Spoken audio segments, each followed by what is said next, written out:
Dia ikutan training PPA. Ya, dia ikutan training PPA nih.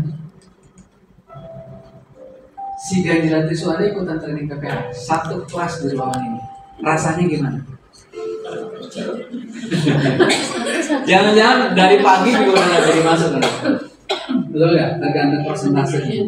Tapi kalau misalnya oke lah, gitu. Saya nggak mau dia mempengaruhi saya. Saya tetap akan tetap itu. Pas ketemu juga, halo bro, gitu. Tapi hatinya, saya mau tanya, dosa apa pahala? Ketika Anda melihat orang lain terus benci di situ, padahal itu sudah kejadian masa lalu dan mungkin saja sudah ada proses memaafkan, tapi hatinya belum memaafkan. Saya mau tanya, dosa apa pahala? Dosanya sengaja apa nggak sengaja? Sengaja apa nggak sengaja? Malah nggak sengaja, Bu. Nggak berasa ibu melakukan dosa, bapak melakukan dosa. Gara-gara ganjilan disuruh, itu bahayanya. Ya, melakukan dosa yang tidak disengaja, yaitu ketika kita melihat orang lain kita langsung benci sama dia tanpa ada alasan apa-apa. Ya alasannya ada, cuma kan sudah lewat dan ini harus diselesaikan sudah. Ya. Kenapa kok 3 kalimat ini Kang? Say sorry, say thank you, say I love you. Ini secara psikologis telah terbukti ketika Anda berani mengatakan 3 kalimat ini, 3 kalimat sakti ini kepada orang yang benci. Ya, seluruh urusan secara mental itu bisa diselesaikan. Anda mulai bisa menerima, Anda sudah mulai bisa memaafkan, Anda sudah bisa mulai melupakan kejadiannya, Anda sudah mulai bisa melakukan resmen yang bisa mendamaikan diri Anda dan diri. Ini bukan di training ini aja menyampaikan, di beberapa training lain juga mereka menyampaikan. Jadi bukan sok tahu-tahunya para trainer PPA, ini berdasarkan penelitian.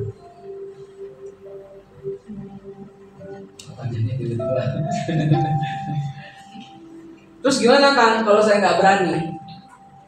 Silahkan saya berikan tugas sama Anda lebih banyak lagi, yaitu tulisan 50. Ya, ini yang disebut dengan pertolongan Allah. Ya, ini malah emang kelihatan gitu ya. Tapi dalam kehidupan sehari-hari belum tentu ini kelihatan. Ya, belum tentu ini kelihatan. Tapi bukan berarti tidak ada. Tadi itu ya rezeki min haitsu la yahtasib. Saya perlu keluar kemana-mana. Ayat ini saya ulang-ulang. Insya Allah beres urusan. Wa may yatawakkal 'ala Allah fa huwa hasbuh. Ketika kita bertawakal pada Allah, maka Allah akan berikan jalan keluar. Jadi intinya adalah bertawakal pada Allah. Kita udah dikasih kuncian tuh. Pegangan dulu sama Allah. Nanti aku kasih tahu. Jadi dikasih tahunya sama Allahnya pada saat sudah bertawakal atau sebelum bertawakal? Sudah bertawakal, bukan sebelum, apalagi pura-pura bertawakal. Ada yang pura-pura bertawakal di sini? Ada yang pura-pura beriman di sini? Ya, pura-pura beriman itu melelahkan, tidak akan pernah mendapatkan hasil apapun dalam kehidupan Anda. Not before, but after. Bukan sebelum beriman, bukan sebelum bertawakal, bukan sebelum ikhlas, bukan sebelum takwa, bukan sebelum, tapi sesudah. Saat kita sudah bertakwa, sudah beriman, sudah bertawakal, di titik itulah Allah akan kasih. Maka perjuangan Anda adalah bagaimana agar kita bisa benar-benar beriman, benar-benar jangan pernah menunda untuk menyelesaikan masalah. Saya kasih contoh akibat menunda penyelesaian masalah.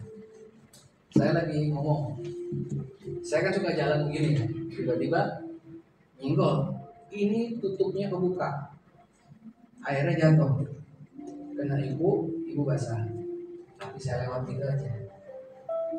Ya, kesel nggak bu sama saya? Kesel. Tapi saya lewat gitu aja, mundur pun saya nggak ngerasa apa-apa. Dan ini berlarut terus. Tiba-tiba ibu ketemu sama orang yang juga kesel dan sebel sama saya di kemudian hari. Paham ya? Itu nge-grup, bikin grup itu WA grup orang-orang yang sebel sama kalian. Kira-kira tambah-tambahin nggak nanti? Tambah-tambahin dan akhirnya sebelnya itu sampai ubur-ubur. Itu Ya, hilangkan segala ego. Karena kita nggak pernah tahu doa kita akan terkabul dari arah mana. Siapa tahu dalam proses ini doa Anda terkabul, maka cobain